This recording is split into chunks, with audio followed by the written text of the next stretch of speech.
Hey there, this is Jexy with the Systems Alliance, and in this video, we're going to go ahead and check out this weekend's box office, where Glass finishes #1, more than doubling its budget in just its opening weekend.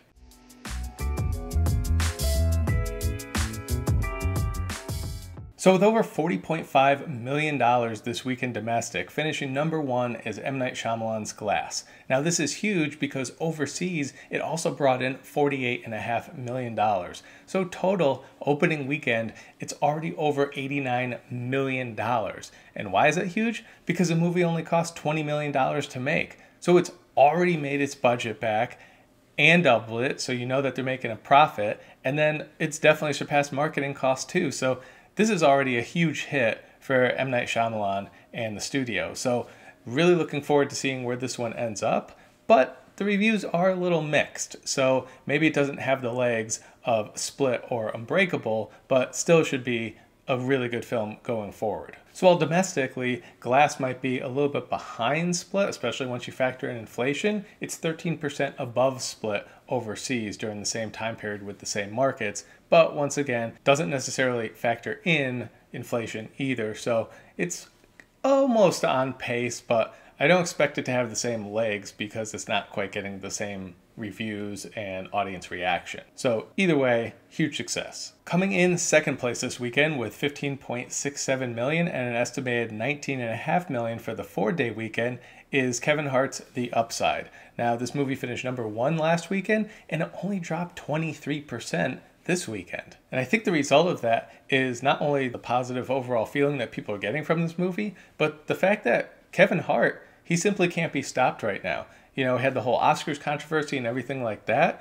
but came out of it on top and seems to be going better than ever. So this movie, it just passed its budget overall, over 40 million. Its budget was 37.5 million. So overall, it's doing pretty good, and it's barely opened overseas. It's only at just over 4 million there. So overall, I expect this movie not only to be profitable, but maybe have some legs. So number 3 and 4 are fighting it out, and that's between Aquaman and a surprise one, which is Dragon Ball Super Broly. So Dragon Ball actually opened on Wednesday, and that was its biggest day at 7 million, but it's still anticipating this weekend finishing over 10 million. Total for its 5-day release, since it started on Wednesday, they're looking at over 21 million. And overseas, it's brought in over 66 million. So total, it's just under $87 million.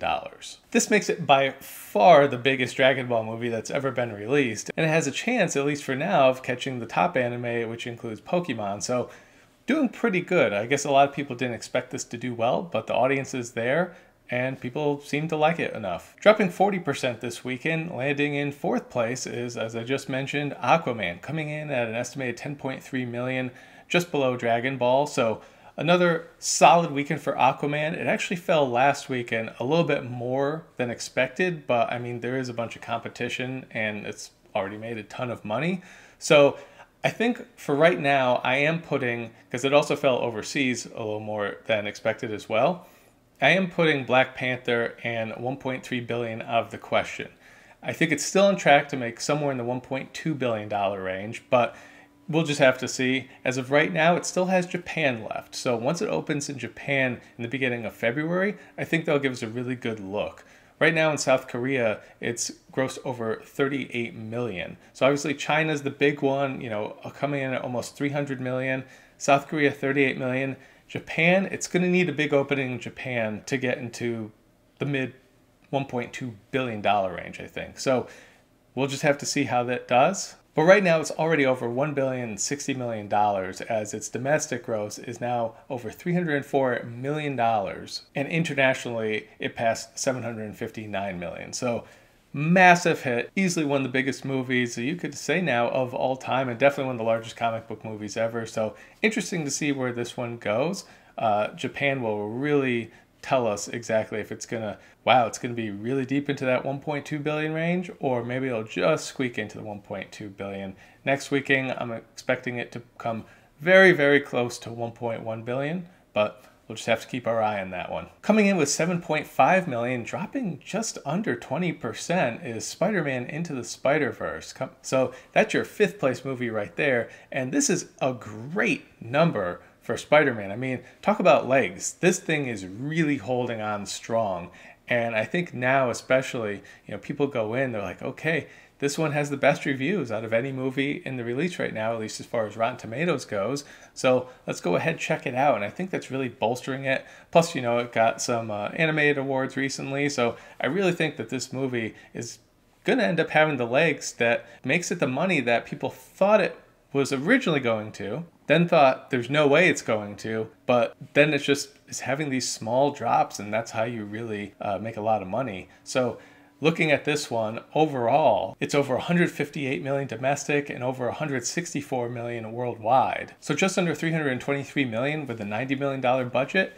Now this movie is making money, even when you include the marketing budget, I think. So I think finally the studio is happy with this movie. And that being said, there is, of course, still Bumblebee. I know we talked about it before, but Bumblebee has actually made a strong recovery as well, and it's pretty much all from overseas. Even though Bumblebee is under 116 million for domestic, and the movie cost 135 million, so double that and then some for the marketing budget before it even starts to break even, overseas is actually carrying them right now. And that's over 296 million for a total over 412 million. So this movie looks like it's going to be in the black, which is good, but still not where the other Transformers franchises were. And it's definitely not going to catch even the last place one, which was the most recent one. So I think at least this puts it on a good path for Transformers to say, look, if we make a good movie, it still will make money. So they do have that going for them.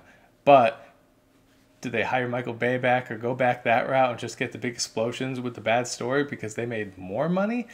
We'll just have to see. And of course, the other one I mentioned with a $130 million budget, now total gross worldwide being over 306 million is Mary Poppins Returns. Now, this movie, another one that people thought was going to dominate, got beat up by Aquaman, same with Bumblebee, but the legs haven't been nearly as strong, so this one's on pace to break even. Maybe make the studio a couple bucks, but not too much. It's been falling fast. Overseas has been a lot better than domestic, you could say. So just wanted to touch on that one as well, since I know a lot of people were saying, well, it got gobbled up, but not all is lost for all these movies. I don't think any of them will actually lose money, but at the same time, none of them are making the money they thought they were, and I think a lot of the reason is because of Aquaman. So that's the box office for this week. Let me know your thoughts on this weekend. What do you think about Aquaman and its chances of being in that $1.2 billion range? Do you think it might not hit it, or do you think it's going to be well within it and it's going to have a strong opening in Japan? Let me know your thoughts on that, and then let me know your thoughts on Glass. Where do you think this movie ends up? The reviews aren't as strong as many hoped it would be, so do you think it ends up a little bit lower than Split and Unbreakable, or do you think somehow it can surpass them and people are just going to keep flocking to the theaters? Let me know your thoughts on that. The rest of the movies I mentioned, let me know down in the comment section below. Be sure to like, subscribe, share, hit me up on Twitter, and we'll catch you next time.